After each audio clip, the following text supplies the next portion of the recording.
How would you describe her poetry? Someone who is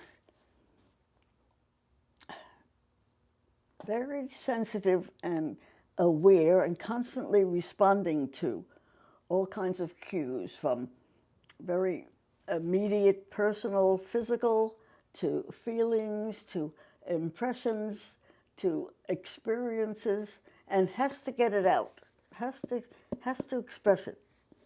That is a tremendous energy.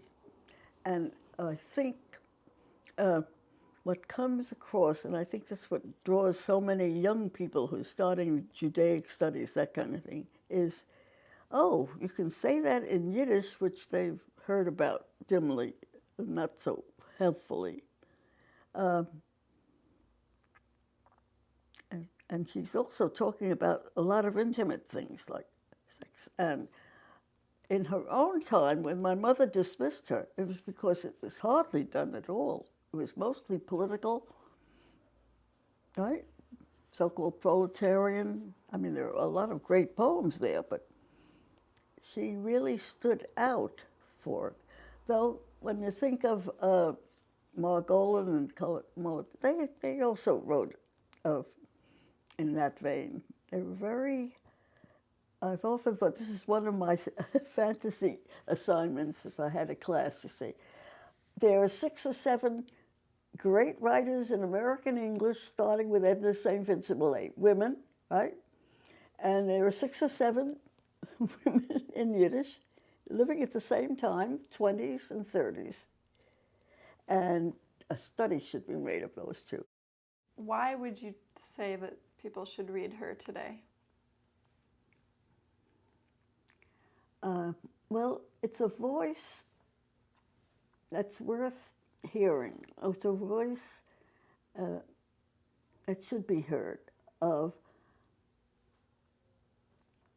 a woman coming out of Tsarist Russia,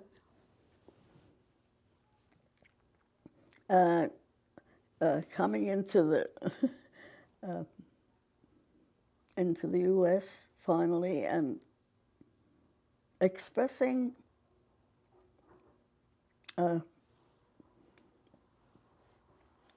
feelings about being a female, being a lover, being a mother, and a daughter. And it's and these are expressions that are right to the point, exactly to the point. And that's what poetry should be, or any good writing about yourself. To tell it as you feel it, as you know it. And I think that's what comes through for the kids, the freshmen, the sophomores, that this is the way it really is. This is what we're feeling, yeah.